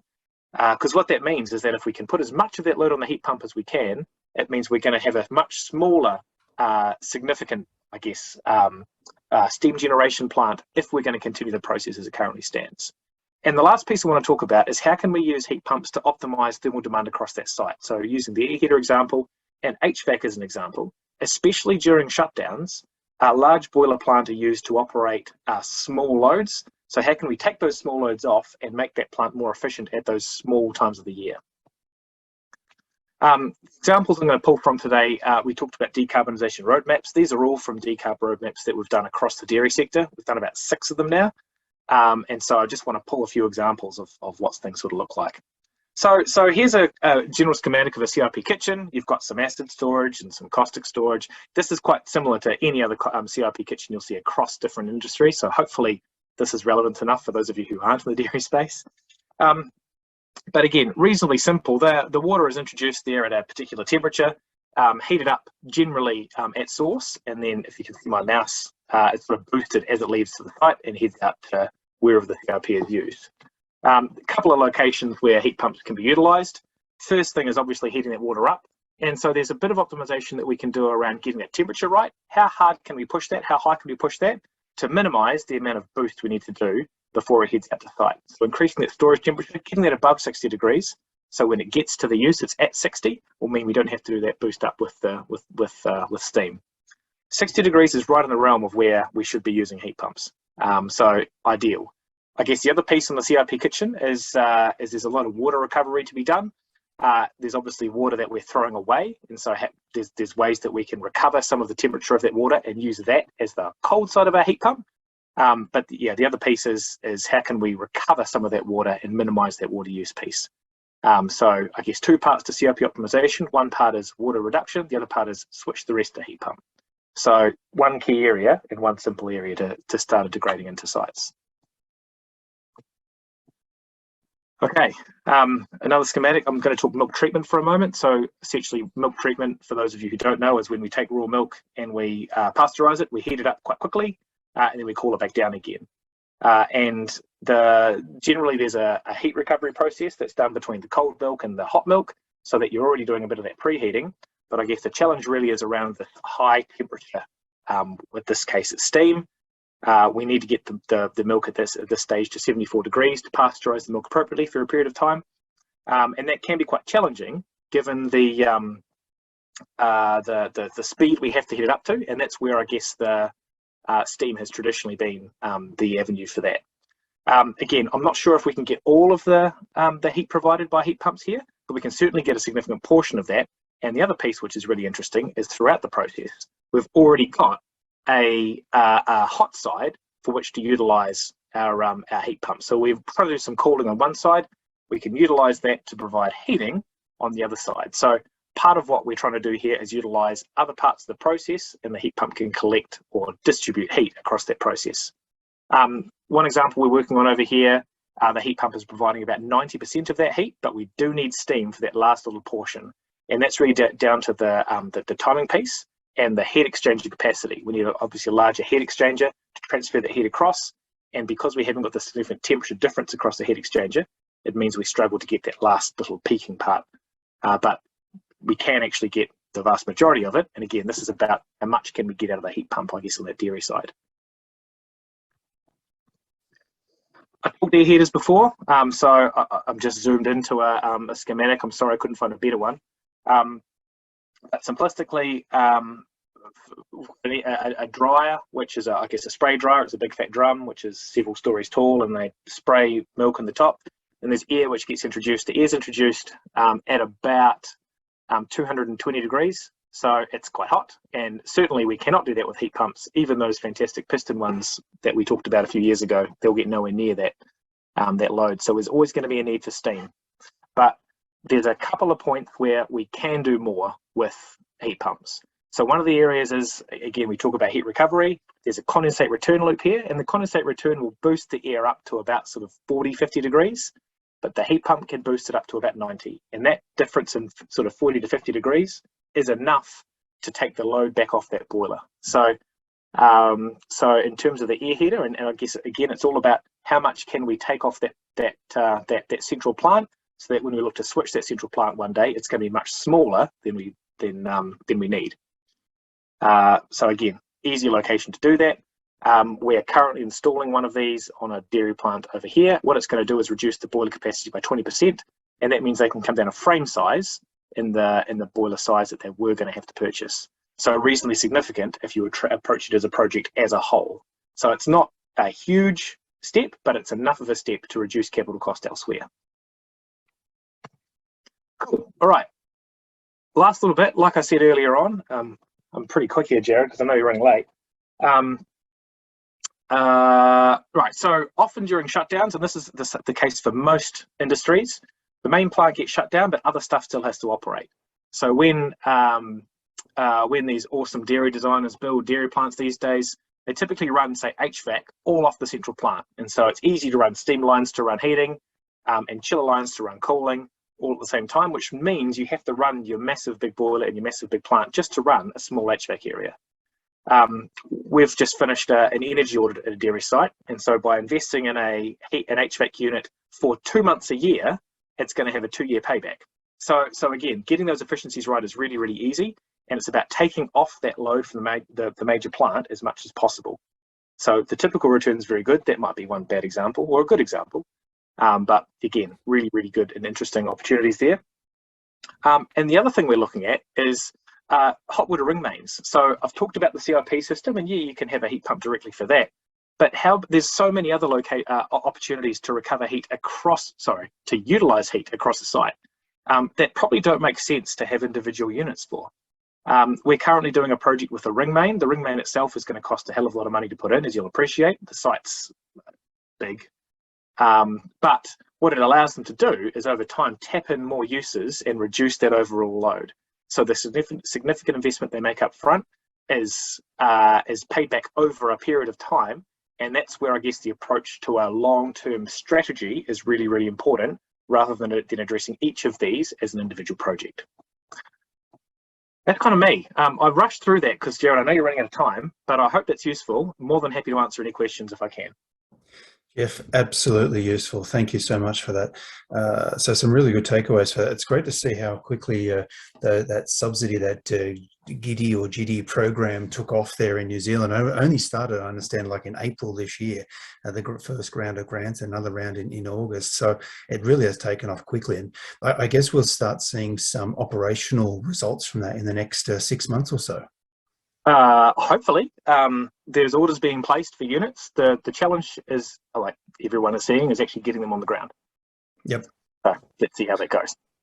We'll be watching that one closely, and across a wide range of applications. So really good. And as fresh news today, there you're working on the powder dryer. So taking was about 20%. You said off the load of the boiler for that powder dryer. So that's the air heater piece. The air heater is a really significant part of the load at site. So yeah, it's quite significant. Yeah, brilliant. Jeff, many thanks for that. If there's any questions for Jeff, please type them in, and which we've got a few minutes to be able to get to those before we finish today. I'm just going to give us all a quick wrap up, and then we'll see if we've got some questions that have come through. So if you just bear with me, I shall reload my presentation. Just letting you all know, we do have a selecting tool available. If you'd like a copy of this, we're sending out some beta copies of this and beta versions for testing. And this does allow you to do a very quick back of the envelope selection. Works well if you know your data and heat flows already. If you don't know that, you're going to need to call that energy consultant in, no doubt, to help you out. But this will give you a bit of a head start there of some costs and let you know about some paybacks and what have you that you could expect versus model when you can model different number of hours per year, your energy costs and what have you. So that should get you started. It is not meant as a definitive tool, just to get you started. And if you think, oh, this is probably worth pursuing further, then go for that. Your energy consultant will be able to take that further with you. We've also got a bit of a Ready Reckoner questionnaire of just to understand a lot of the different drivers which makes a heat pump project go ahead. I won't go through those in detail, but I can send that to you as well, and gives you a bit of a pointers for what to look out for. Other one to mention there is under government support. We saw from the presentation from John, we had a payback of that sort of roughly 5 to up to 9 years. There is government support available in the white certificate schemes. Jeff, you mentioned $60 a tonne there. We've got these through these different mechanisms, I'll say, in Australia, because we don't want to say that we've got a carbon tax, of course. We're about technology and not taxes. And so, but there is these mechanisms, whether it be through LGCs or ACCUs, and that is showing around about $37 per tonne now. And certainly if you look at the orange line with the ACCUs trending up very quickly. So that's roughly, you'd say, there's our carbon tax right now if you wanted to decarbonise. In a typical beverage type of heat pump scenario, let's say you've got 500 kilowatts, that would, if you're displacing natural gas, you'd probably be looking at displacing around 650 tonnes per year of CO2 if you're using 100% renewable electricity. And so that might generate somewhere around $250,000 to $400,000 of white certificates, which can be a substantial amount off of that cost, and that could be up to 20, 30, 40% off the capital cost would then be covered by these white certificates. There is a cost that comes with that, and that's the measurement and verification, and that's quite a wide variable.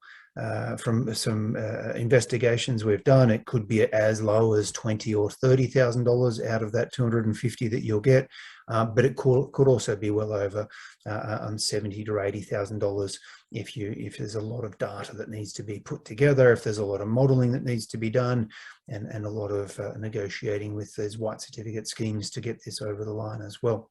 But certainly dollars are available in these M&V methods. We're working with government to say, well, how can we make this cheaper and easier and more affordable so that the M&V cost doesn't cut into your white certificate returns as much. And so we're trying to discover ways and work with the government, DETA and DELP and the like, to see if that can be made more efficient for you as well. New South Wales DETA is also piloting some more programs for looking at studies of heat pumps as well, and I think we'll see more coming out in the next few months on that. Finally, a few other resources if you want a bit more. There's these great resources either on the ARENA website. If you Google renewable energy options for industrial process heating, you'll get into more detail, or you can look on the A2EP website, and there's a high temperature heat pump guide there for the food industry. Also over in New Zealand, there's a nice international technology scan document there, which goes through available technologies. In terms of just rounding off now our heat pump month, we have had the presentation on process heating alternatives that I mentioned earlier, and then after that we also looked at high temperature heat pumps. They are available on our website with the presentations and the videos there, so a great resource there for you. In terms of upcoming for A2EP, we have we're doing some further work with the Race for 2030 CRC, and on the 6th of December we're having a kickoff meeting for the opportunity assessment looking at Industry 4.0 for energy productivity. You'll be welcome to register for that one. The registration's open later this week, and that's going to explore just exactly what this Internet of Things and Industry 4.0 can do for energy productivity. And then the day after that, we're looking at anaerobic digestion digestion and to produce electricity and transport and gas, displacing natural gas there for the last one. And so that's on the 7th of December, and you're more than welcome to join us for that. We'll also have a presentation from ARENA on the new bioenergy roadmap that's just been released. So welcome to join us on that one. So with that, if you want a bit more A2EP, always follow us on LinkedIn, and plenty of articles and what have you coming through from that one. Let me just check the chat to see if some questions have come through, and we'll see if we to wrap up any more. Okay, I think all we've got is endorsements there, Jeff, on great points about the ring main. So no more further questions. So all that's left then to do then is to thank our speakers for this afternoon. Fantastic presentations, really insightful, and hopefully for those of you watching those in your various industries, you got some great insight of how heat pumps can be employed to decarbonise your process heating. So thanks to our speakers for joining today, and many thanks for our audience. You'll get this recording issued out to you next week, and we look forward to you joining us for our next webinar. Hopefully that's on the 6th of December for Internet of Things, Industry 4.0, or the 7th for the anaerobic digestion.